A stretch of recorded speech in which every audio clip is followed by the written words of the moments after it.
boxes, we'll go ahead with that option. Appreciate your time. Thank you for being so candid and frankly and patiently answering all our queries. Markets may be making the assumptions, but you've been very frank and honest in indicating that what is the way forward for Bharat Financials. Dekkan Tharia also joins us to talk about the microfinance companies and what is the stake there. And moments from now, we also have a very special discussion planned up on the pharma sector, and we'll be talking to Ranjit Kapadia along with Amit Rajan. So they also would be joining us. But Dekkan Tharia, how would you react after this candid interview with the management of Bharat Finance? I mean, do you think a merger is coming?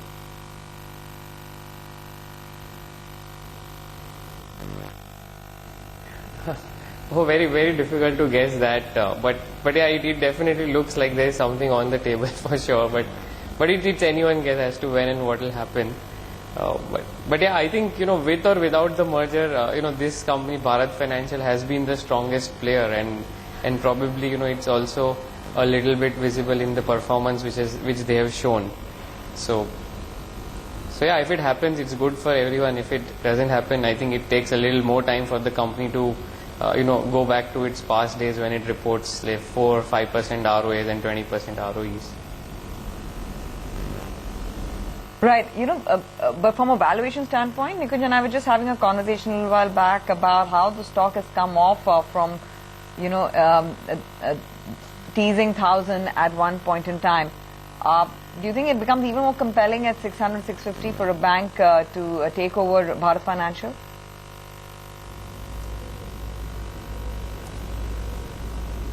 Oh, definitely. For a bank, it's a delight. So yeah, if you're asking me from that standpoint, I think any bank would, love to have a franchise which is present in 2 lakh villages, which has, close to 1,300 branches, 20,000 street on the fleet, the employees, and close to 60 lakh customers. So it's definitely a franchise which anyone would want, and I think especially, these new private sector banks, who have the stated ambition to grow at 25-30%, I think they will definitely love to have such a franchise, and I'm sure they would not mind paying more for such a franchise. Demonetization, yes, that could be an opportunity where the strong guys could decide to accept proposals from these large banks. I'm sure a lot of these companies have been receiving proposals for maybe last 9, 10, 12 months. It's just that demonetization has accelerated this entire trend. So yeah, for a bank, it's a delight to get a company like Bharat Financial. I think it's more for these individual companies to decide whether or not it's the right time to merge with a bigger player, or just to continue and grow at the fast pace which they can grow without the regulations of being a bank. Digant, it's one of those days where we are really running tight on time, but So at the current price, I think. So guess what? I guess television anchors have predicted. You guessed my last question. What's the stock looking like at the current price?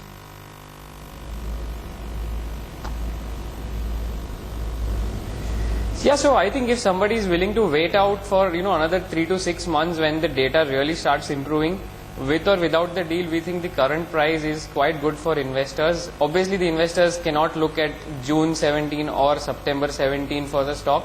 If investors are willing to wait out till something like March 18 or maybe a September 18, that's 1.5 years from now, I think it's a fantastic buy at the current price. It's the strongest player, and we expect that it will come out very strong from this entire demonetization related stress and the shakeout in the sector. Okay, Digant, appreciate your time. Thank you for joining us, and thank you for patiently also for waiting by. Pharma is where all the mumbo jumbo is. I mean, is the great Indian pharma story now put on the back burner? Now, periodically we've interacted with Amit Rajan, who's been raising concerns and educating our viewers on what the US FDA issues are and which are the companies which are capable of really striding against the storm, so to speak. So what has led to such a sharp decline by product pricing by Taro?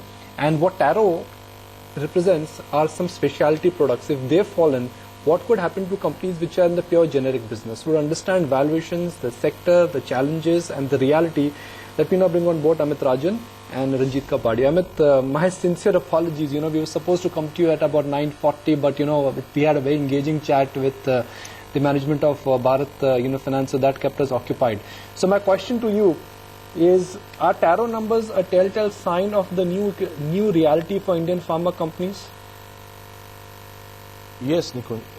The Indian pharma now has come to the crossroads, actually. It's not clear as to which way it will go now.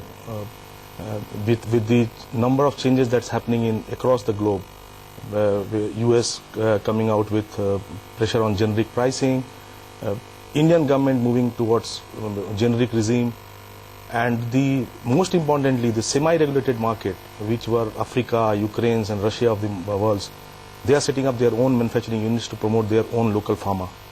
So at this point of time, as you have seen, Indian pharma is at a 3-year low. There is absolutely no clarity which way the Indian pharma will go. And 18, 19, I can tell you that there will be number of mergers and acquisitions in Indian pharma, and it will be reorienting itself. Right. Ranjit, would you see the glass is half full or half empty? Because, at this point in time, the market is divided on whether to see value in pharma, with most stocks trading at 52-week lows, the Nifty Pharma Index being at 13-month lows, or to avoid the sector because there's a lot of uncertainty. I think the sector is passing through a bad phase, and the bad phase will go up, will vanish after 2 or 3 quarters. After most of the companies which are under USFDA scanner will come out of the USFDA issues, and the things will look much brighter after that. Because as you are aware, almost 45% of generic drugs used in the US are from the Indian companies. So the US citizens are highly dependent on Indian manufactured Indian manufactured medicines, and this is going to continue. Only problem is that USFDA has come down very sharply in some of the companies. Most of the issues are procedural in nature. There are no quality issues. There is no withdrawal of the stocks in a big way from the market except some few batches. So going further, I feel that Indian companies will do well after a pause of 2 or 3 quarters.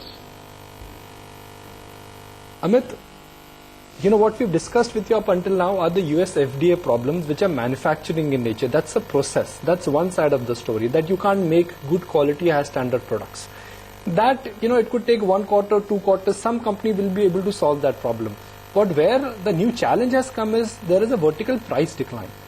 So my question to you is that FDA problems may be taken care of, but how do you deal with this new normal where your realizations are dipping because of competition? Yeah, see, as Mr. Ranjit was telling, India, and we have been maintaining that India would continue to supply generic medicines to the world. But at what cost? I mean, profitability is going down because one generic molecule, once after its patent expiry, there are 50 approvals. Para 4, first to file filing, number of Indian companies are eyeing the same molecule. So eventually what's going to be happen is price erosion, with the US government working on the healthcare policy, working on the policy. The generic prices are going to go down. However, I still maintain that US still will be a good business for Indian pharma to make money, and as long as they continue maintaining the quality. There has to be a change in the thinking process, in the sense that, and that's why some of the Indian big pharma are ready for that. Advanced generics, complex generics, Lupin Pharmaceuticals, Glenmark is coming with ointment pipeline. Clinical trials are very costly ointments. So they will shift to advanced generics and from vanilla generics. And the people who are relying their pipeline on vanilla generics, they have no future in US, because prices are going to be so scary that you can't afford to get into US with maintaining that quality and that manufacturing units expenses. So generic, yes, there will be price erosion, but Indian pharma will continue to be a good generic supplier to the US. However, my worry is that all big Indian pharma in US, even if they change the pipeline to advanced generics or injectables or new advanced molecules, the problem is that they were very good in India as well, and their branded business was bringing a lot of money to their coffer. And if if the government in India forces the generic scheme, which is going to happen in next 2-3 years, that is going to affect them, because that's where the money was coming to pump in and fund your A&E pipelines. So if India moves to a generic regime, there'll be a huge pressure on Indian pharma, and as I told you that in next 2 to 3 years, there will be absolutely no returns coming from Indian pharma's investment in Indian pharma. Ranjit, give me a list of 3 pharma companies which will survive this so-called new normal. I mean, 3 pharma stocks which you think that they will emerge as better, bigger and stronger companies after this reboot. I think Aurobindo Pharma, Granules India, and we have a buy on Abbott India and Sanofi India. So Abbott India and Sanofi India are 2 MNC pharma companies. Abbott has a very good pipeline of products, and they have launched 17 products in FY16, and they have started a new franchisee for the vaccine business, a new division for vaccines. So this company is likely to do well.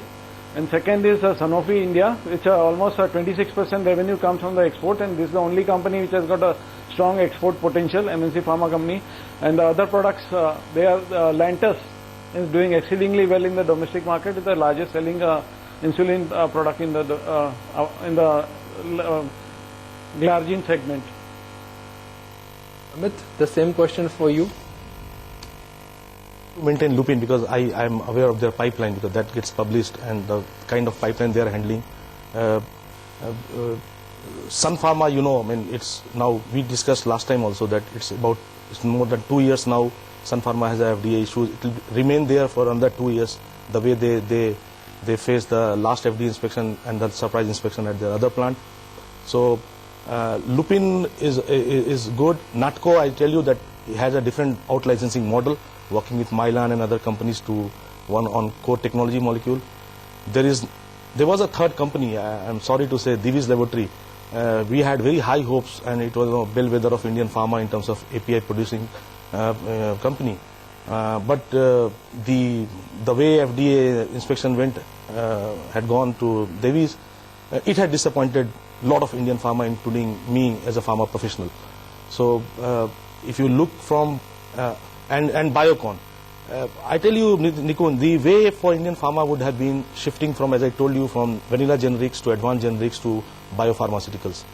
Now the recent inspections at Biocon also proved that we are not ready for a good biopharma product, because if you are a technology-oriented company and trying to get into biopharmaceutical molecule in big way in India and US, the kind of observations that FDA has given to you does not tell all good about our technology. So that hope has receded. Indian pharma would have moved to a biopharma kind of thing, but Biocon did not do well in the last inspection. So in terms of pipeline and in terms of number of ANDAs that are for approvals, Glenmark still continues to be a hope, although they have revised their numbers, and I'm sure that their NC story is not working there. So the NC story is not working for Glenmark. However, their ANDA pipeline and generic business will do good. Lupin, as I told you, that will do good. In APIs, Laurus Laboratory probably will continue to doing good. It is already doing good. It will do good for some time. Closing comments, Amit, from you, and then we'll wrap up the discussion. Aurobindo Pharma and Cipla. See, Aurobindo Pharma, as everybody knows, is an ANDA factory. I mean, it files number of ANDAs, with vanilla generics. There's hardly any value in those molecules. It has just entered into Para 4 and first to file game. We discussed, Nikun, last time in our this thing that steriles manufacturing is something which India has to take care. Aurobindo Pharma got not so good inspection at their sterile unit, for which they had a very high hope. Similarly, Dr. Reddy's had a very high hopes from their sterile oncology plant. That did not go well.